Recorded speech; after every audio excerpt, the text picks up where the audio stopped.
আগামী শনিবার ২রা আগস্ট পিএম কিষাণ সম্মান নিধি যোজনার ২০তম কিস্তির ২,০০০ টাকা ঢুকবে বলে জানানো হয়েছে কেন্দ্র সরকারের তরফে। বহুদিন ধরে এই কিস্তির টাকা পাওয়ার জন্য অপেক্ষায় ছিলেন কৃষকরা।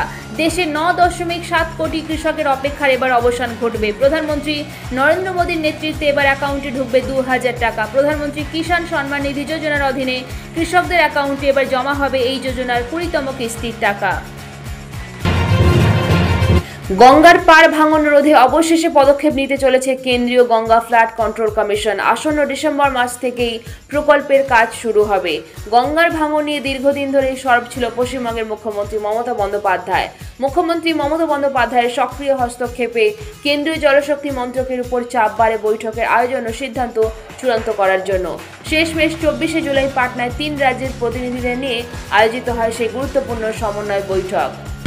অনবরত বৃষ্টির জেরে প্লাবিত ঘাটাল, আর এর মধ্যেই ফের উঠল ঘাটাল মাস্টার প্ল্যান প্রসঙ্গ। বন্যা কবলিত ঘাটাল এদিন যান সাংসদ দেব, সেখানে বৈঠকও সারেন তিনি। বৈঠক শেষে এদিন সাংসদ দেব বলেন, ঘাটাল মাস্টার প্ল্যানের জন্য অনুমোদনও হয়েছে, অনেকগুলো সুইচ গেট সংস্কারের কাজ চলছে, অনেকগুলো হয়ে গেছে। প্রথম দফার কাজ এই মাসের মধ্যে শেষ হয়ে যাবে। সব থেকে বড় হচ্ছে জমি অধিগ্রহণের কাজ, যতটা কম জমি নিয়ে এটা করা যায় সেদিকে গুরুত্ব দেওয়া হয়েছে। নতুন ডিজাইনে 40% কম জমি লাগছে। ঘাটাল মাস্টার প্ল্যান সরকারের জন্য নয়, সাধারণ মানুষের জন্য, মানুষ যেন শান্তিতে থাকতে পারে। 19শে জুন থেকে সবাই জলের মধ্যে রয়েছে। মুখ্যমন্ত্রী মমতা বন্দ্যোপাধ্যায় বলেছেন 3 বছরের মধ্যে কাজ শেষ হবে। কাজটা শুরু হলেই 3 বছরের মধ্যে শেষ হবে। খবর সূত্রে। অপারেশন সিঁদুর নিয়ে আলোচনায় প্রধানমন্ত্রী নরেন্দ্র মোদী। লোকসভায় দাঁড়িয়ে বিরোধীদের আক্রমণ করলেন তিনি। সরাসরি তিনি বললেন, সদনে ভারতের পক্ষে কথা বলার জন্য দাঁড়িয়েছি। যারা ভারতের পক্ষ দেখতে পায় না তাদের সামনে আয়না ধরতে এসেছি। এদিন প্রধানমন্ত্রীকে বলতে শোনা যায়, পেহেলগাঁও কাণ্ডে ধর্ম জেনে জেনে জঙ্গিরা হত্যা চালিয়েছে। ভারতের দাঙ্গা করানোর অপচেষ্টা ছিল সেটা, কিন্তু ভারত ঐক্যবদ্ধ হয়ে ষড়যন্ত্রের জবাব দিয়েছে।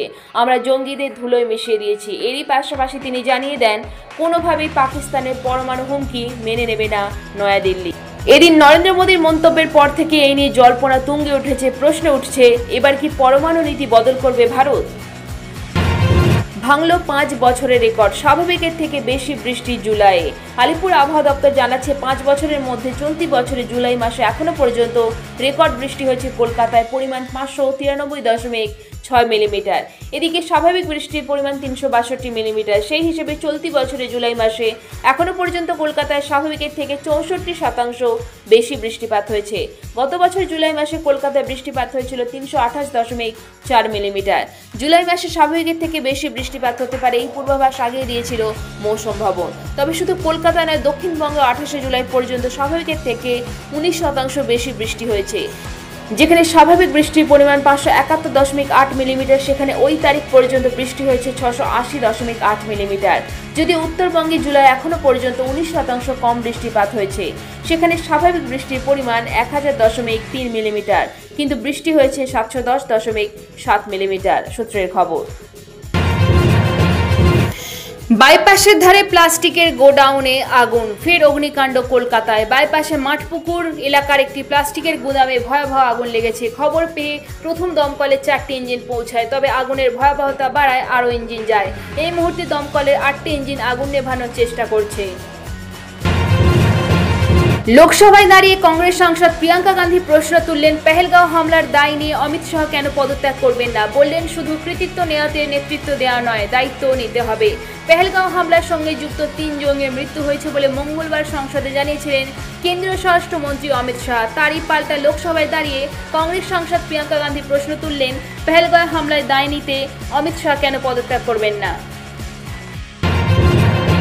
দুর্গাপুজোয় সরকারি কার্নিভালের পাল্টা উত্তর কলকাতায় দুর্গাপুজোর কার্নিভাল করার ইচ্ছে প্রকাশ করলেন বিজেপি কাউন্সিলর ও সন্তোষ মিত্র স্কয়ার সর্বজনীন দুর্গোৎসব সমিতির অন্যতম উদ্যোক্তা সজল ঘোষ। যদিও একেবারে স্থানীয় স্তরে এই কার্নিভাল আয়োজনের ইচ্ছা প্রকাশ করেছেন তিনি, তারপরেও এতে রাজনীতির আভাস পাচ্ছে তৃণমূল কংগ্রেস। বিধানসভা নির্বাচনের আগে বাঙালির দুর্গাপুজো ঘিরেও তপ্ত হল রাজ্য রাজনীতি। আজও সংসদ চত্বরে ইন্ডিয়া জোটের বিক্ষোভ। প্রিয়াঙ্কা গান্ধী সহ কংগ্রেস সাংসদরা যোগ দেন বিক্ষোভে। ভোট চুরি, ভোট লুট বন্ধ করো লেখা প্ল্যাকার্ড নিয়ে প্রতিবাদ, স্লোগান তৃণমূল সাংসদদের। বিক্ষোভ বাংলায় পরিযায়ী শ্রমিকদের ভিন রাজ্যে অত্যাচারিত হওয়ার অভিযোগও। বিহারে ভোটার তালিকা সংশোধন নিয়েও বিক্ষোভ ইন্ডিয়া জোটের। মালদার পরিযায়ী শ্রমিকরা বাংলায় কথা বলায় অত্যাচারিত বিক্ষোভে মালদা দক্ষিণের কংগ্রেস সাংসদ ঈশা খান চৌধুরী। আজকের আবহাওয়ার পূর্বাভাস। আলিপুর আবহাওয়া দপ্তর সূত্রে খবর, বুধবার 30শে জুলাই রাত পর্যন্ত কলকাতা, হাওড়া, হুগলি, নদিয়া, মুর্শিদাবাদ, উত্তর এবং দক্ষিণ 24 পরগনা এবং পূর্ব মেদিনীপুরে মাঝারি থেকে ভারী এবং কোনো কোনো সময় অতি ভারী বৃষ্টির পূর্বাভাস দেওয়া হয়েছে।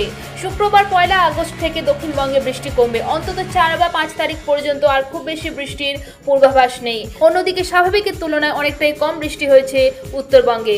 উত্তরবঙ্গের সমস্ত জেলায় আজ বৃষ্টি চলবে। আজ বেশি বৃষ্টি হবে উত্তর দিনাজপুর, জলপাইগুড়ি এবং দার্জিলিং জেলায়। এদিকে আগামীকাল থেকে উত্তরে বৃষ্টি অনেকটা বাড়বে। বৃহস্পতিবার এবং শুক্রবার দার্জিলিং, কালিম্পং, আলিপুরদুয়ার, জলপাইগুড়ি জেলায় ভারী বৃষ্টি। বাকি সব জেলায় একটানা বেশ কিছুক্ষণ মাঝারি বৃষ্টি। শনিবার আরও বৃষ্টি বাড়বে। উত্তরবঙ্গে সব জেলায় দিনের বিভিন্ন সময় ভারী এবং বাকি সময় হালকা থেকে মাঝারি বৃষ্টির পূর্বাভাস দিয়েছে আলিপুর আবহাওয়া দপ্তর।